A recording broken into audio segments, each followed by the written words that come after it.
பாத்தீங்களா பாத்தீங்களா கோசத்தை? நான் தொடர்ந்து ஒரு விஷயம் அடிக்கடி நான் வீடியோ போட்டுட்டே இருந்தேன். நான் வந்து விஜயோட ரசிகை கிடையாது. ஆனா டிவிக்கே பக்கம் அதிக சப்போர்ட் இருக்கு.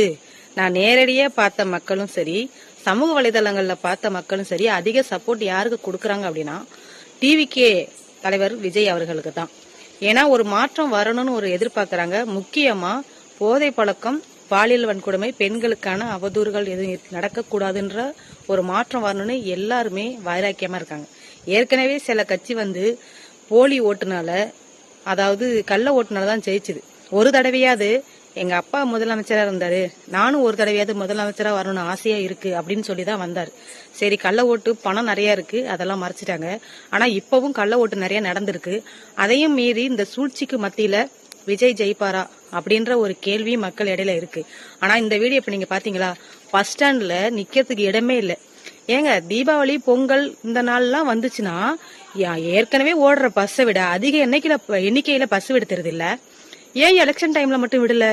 அப்ப இது சதி தானே, சூழ்ச்சி தானே. இப்ப நேரடியா செய்யுங்கப்பா. கள்ள ஓட்டு, போலீஸை வச்சு ஓட்டு கேட்கறது, பணம் கொடுத்து ஓட்டு கேட்கறது, சேலை கொடுத்து ஓட்டு கேட்கறது, கொலுசு கொடுத்து ஓட்டு கேட்கறது. நான் ஒரே ஒரு வழிதான் சொல்றேன், மக்களை நேசிங்க, பணத்தெல்லாம் தூக்கி போடுங்க, பணம்லாம் வேண்டாம், நல்லது செய்யறேன்னு சொல்லுங்க. என் ஆட்சியில பாலியல் வன்கொடுமை இருக்காது, பெண்களுக்கு பாதுகாப்பு இருக்கும், போதை பழக்கம் இருக்காதுன்னு சொல்லுங்க, மக்கள் ஓடி வருவாங்க. இப்ப நீங்க இந்த காணொலியை நீங்க பார்த்தே தெரிஞ்சிருப்பீங்க யார் பக்கம் அதிக சப்போர்ட் இருக்குன்னு. நான் வந்து விஜயோட ரசிகை கிடையாது. ஆனா நடக்கிறதான் சொல்றேன். ஆனா உங்களுக்கு புரிய மாட்டேது. சில சொம்பு நக்கிகள், நீ என்ன வந்து அசிங்கமா திட்டுறீங்க. என்ன அசிங்கமா திட்டுனாலும் இந்த பிரபஞ்சத்துல ஏதோ ஒண்ணு நடக்குது. This is magical. திடீர்னு ஒரு மேஜிக் நடக்கும். 10-15 வருஷமா சீமான் அவர்கள் போராடிட்டு இருக்காங்க. ஏன் அவங்களுக்கு கொடுக்காத வாய்ப்பை விஜய் கொடுக்கணும்? அவங்க தலையெழுத்து. இந்த தடவை விஜய் அவர்களுடைய ராசிப்படி அவர் இந்த தடவை ஜெயிக்கணும் அப்படின்ற ஒரு கட்டம் இருக்கு ஜாதகத்துல.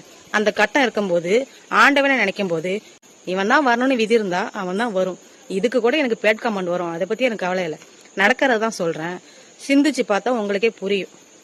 இவ்வளவு சூழ்ச்சிக்கு மத்தியில விஜய் அவர்கள் ஜெயிக்கல, ஆளுங்கட்சி தான் ஜெயிச்சது அப்படின்னா கண்டிப்பா அது கள்ள ஓட்டம் மட்டும்தான் இருக்கும். கண்டிப்பா 100% அடிச்சு சொல்லுவேன். இது மக்களுக்கும் தெரியும். பணத்தால எதை வேணாலும் வாங்கிடலான்னு இருக்கீங்களா, அதுக்கு ஒரு முடிவு வரும். எல்லா டைம்லயும் நீங்க பணத்தால எல்லாத்தையும் வாங்க முடியாது.